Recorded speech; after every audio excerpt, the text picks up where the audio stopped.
Saving private Ryan, ये Hollywood movie आपने देखी होगी। What a fantastic movie, a cult movie. और ये मूवी बेस्ड है नॉर्मैंडी की डी-डे लैंडिंग्स पर। और आज जिस जगह पे हम हैं, यहीं पे शूट हुई थी वो मूवी। इसके अलावा अनेकों हॉलीवुड मूवीज और सीरीज में नॉर्मैंडी को दिखाया गया है। तो फिलहाल के लिए तो अब यूटा बीच से जाने का समय हो गया है। इसके बाद अब हम जाएंगे नॉर्मैंडी के रूरल इलाकों में और हमारे गाइड हमें लेके जाएंगे एप्पल साइडर टेस्टिंग के लिए। और साइडर टेस्ट करने के बाद हम जाएंगे ओमाहा बीच। और इसी बीच के पास एक बरियल साइट है जहाँ पे 10,000 से ज़्यादा वॉर में मरे सैनिकों को दफनाया गया है। ज़्यादातर ये अमेरिकी ही हैं। एक बार फिर से welcome to our channel Countryside Travels में आप सभी का स्वागत है। यूरोप का हमारा सफर अब अंतिम पड़ाव पे है।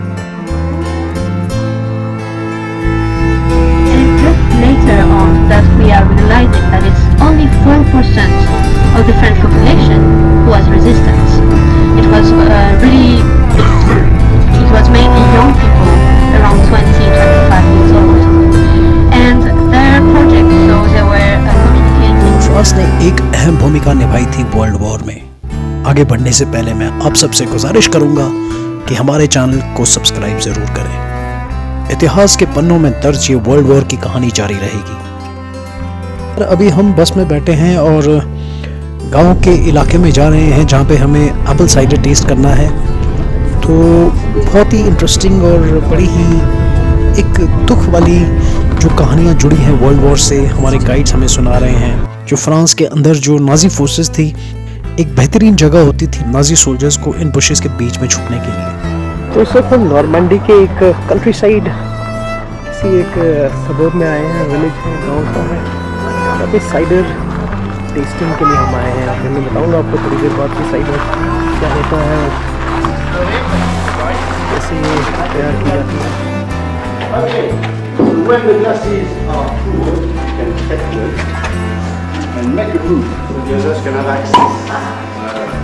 It's all the same, 3.5% of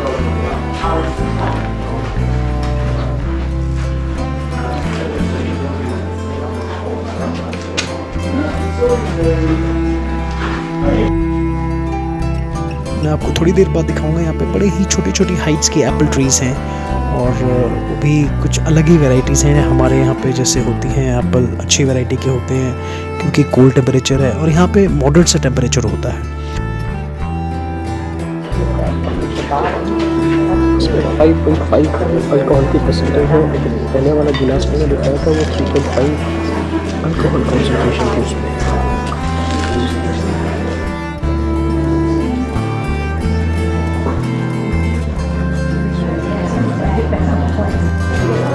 ये जो अभी मैं ट्राई कर रहा हूँ इसमें 42.5%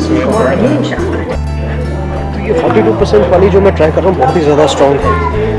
तो आप रखिए स्कॉच की तरह है, लेकिन स्कॉच का भी बहुत ही ज़्यादा स्ट्रॉन्ग वाला वर्जन है सीडर का। जो ट्री की ग्रोथ है वो उतनी ज़्यादा अच्छी नहीं होती, बड़ी ही स्टंटेड सी ट्रीज होती हैं यहाँ पे। और यहाँ पे इसी वजह से यहाँ पे साइडर लोग बनाते हैं।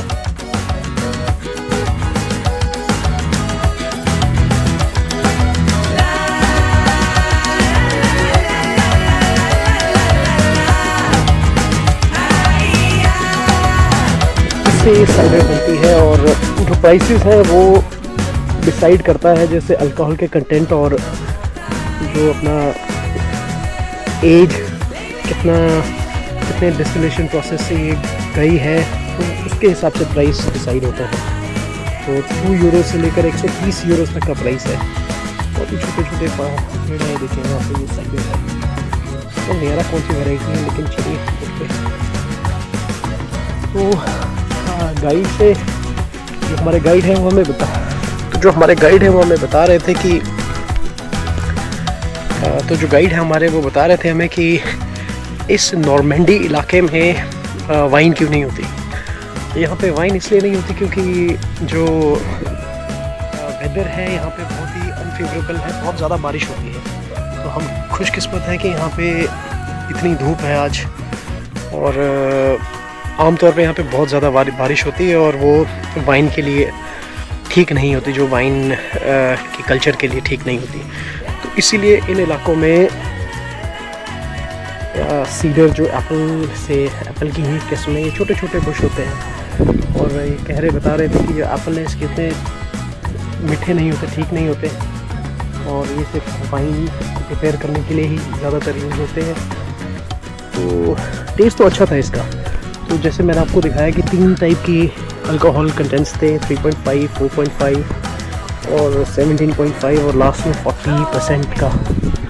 40% तो वाला तो बहुत ही ज़्यादा स्ट्रॉन्ग था, वो तो स्कॉच की कोई बहुत ही स्ट्रॉन्ग वैरायटी लग रही थी। तो ये इनका डिस्टिलरी है यहाँ पे, और एक इंडिविजुअल एंटरप्रेन्योर है ये जो यहाँ पे जिसने ये शुरू किया है। बहुत अच्छी चीज़ है। तो हम भी इसके बारे में, जैसे हमारा जो एरिया है मौसम वाइज फेवरेबल तो नहीं है, थोड़ा टेम्परेचर हमारे यहाँ जो मनाली हिमाचल में थोड़ा सा डिफरेंट है यहाँ के कंपैरिजन में।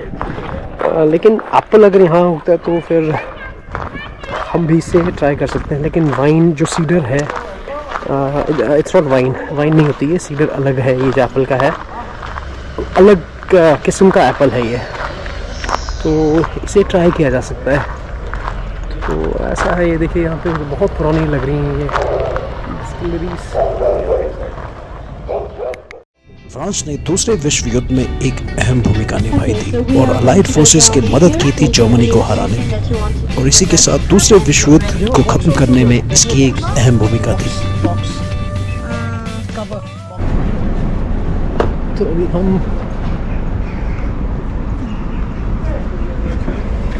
नॉर्मंडी में है, लंच के लिए रुके हैं यहाँ पे। नहीं जा रहे हैं अभी हम।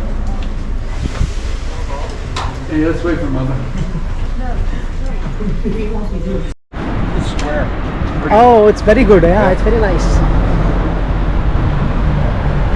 तो दोस्तों, मेरे को यहाँ पे सभी जो फॉरनर्स हैं, जो अमेरिकन हैं, वो रिकमेंड कर रहे हैं कि आप आगे जाइए, फ़ोटो लीजिए, इट्स अ ब्यूटीफुल टाउन। तो यार कहीं मैं घूम ना हो जाऊँ, क्योंकि एक भाई साहब थे वो दौड़ कर उन्होंने हमारी बस पकड़ी, क्योंकि उनकी जो बस थी वो छूट गई थी। इस वक्त यहाँ बस में नहीं दिख रही, तो जो गाइड्स हैं हमारे, तो उनको फॉलो करना पड़ेगा हमें। ये देखिए यहाँ पे यूएस और यूरोपियन यूनियन फ्रांस का यहाँ पे झंडा लगा हुआ है। बहुत ही खूबसूरत है यार जगह। तो अभी बस लंच करके निकला मैं यहाँ से। तो अच्छी एक इन्होंने कॉन्टिनेंटल डिश बनाई थी, और सबसे बड़ी बात चावल खाने को मिले मेरे को। तो rice, it was very tasty, और जो एक क्रीम वाली ग्रेवी थी यहाँ इन्होंने बनाई थी, वो भी बहुत ज़बरदस्त थी। बहुत अच्छा लगा यार, थोड़ा अच्छा लगा यहाँ पे आके ना, खाना अपने जैसा मिला।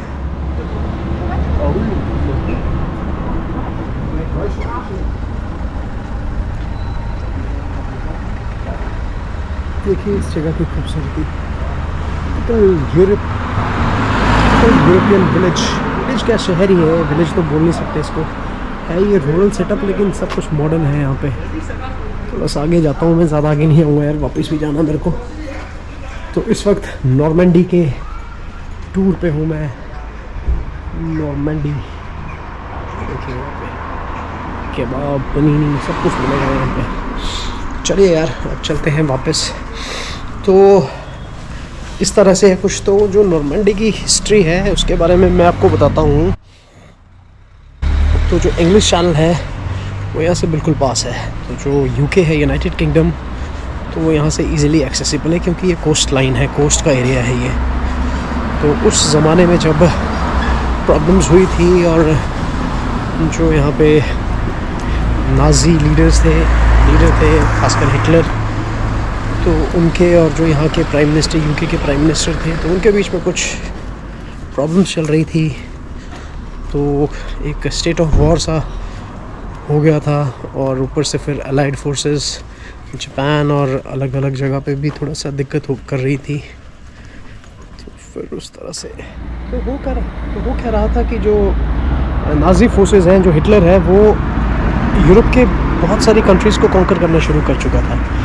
तो इन्वेजन्स कर दी थी उसने, जैसे पोलैंड से लेकर हॉलैंड, और फिर फ्रांस, और बहुत सी, मतलब सभी जो वर्ल्ड की जो कंट्रीज़ हैं जैसे यूके से लेकर सबको एक ख़तरा सा हो गया था इससे, हिटलर से।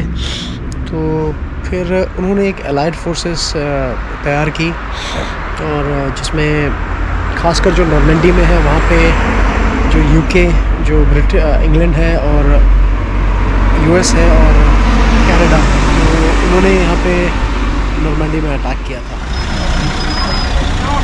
तो इस वक्त जिस जगह में हम हैं इसको इस्ग्निया कहते हैं, इस्ग्निया।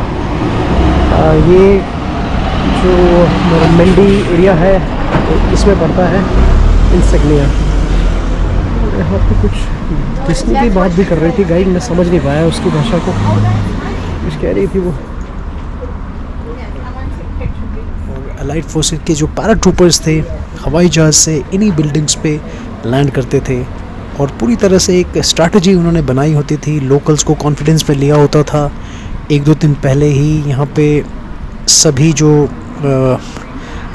फ्रेंच रेजिस्टेंस फोर्स है उनकी मदद से यहाँ पे सबको इत्तला कर दी होती थी कि इस दिन ये लैंडिंग्स होने वाली है, और इस दिन यहाँ पे पैराट्रूपर्स आपके बिल्डिंग पे, आपके आसपास यहाँ पे आएंगे।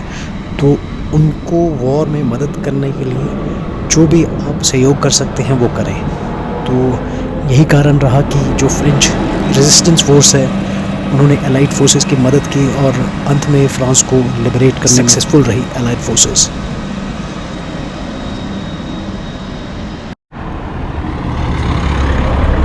फ्रेंच जो लैंग्वेज है बड़ी अजीब सी है।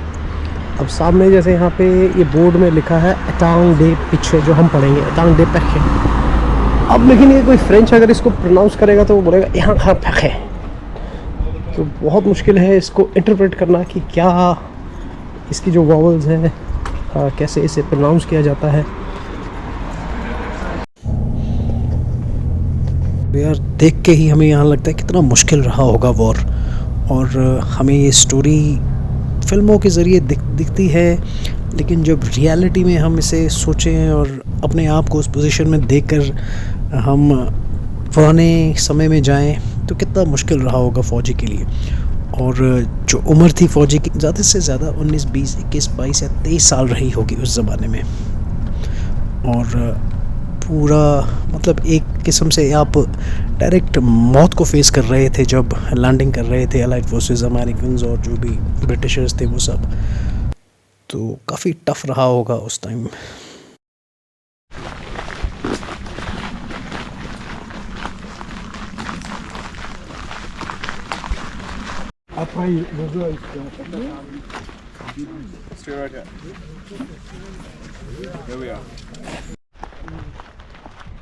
और इस यूरोप सीरीज के आखिरी पार्ट में हम आपको दिखाएंगे American war memorial burial site, जहां पे 10,000 के करीब इस वॉर में शहीद हुए सैनिकों को दफनाया गया है।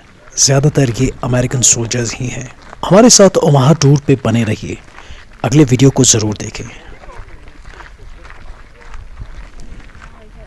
हमारे चैनल कंट्री साइड ट्रैवल्स को सब्सक्राइब ज़रूर करें। देखते रहिए कंट्री साइड ट्रैवल्स।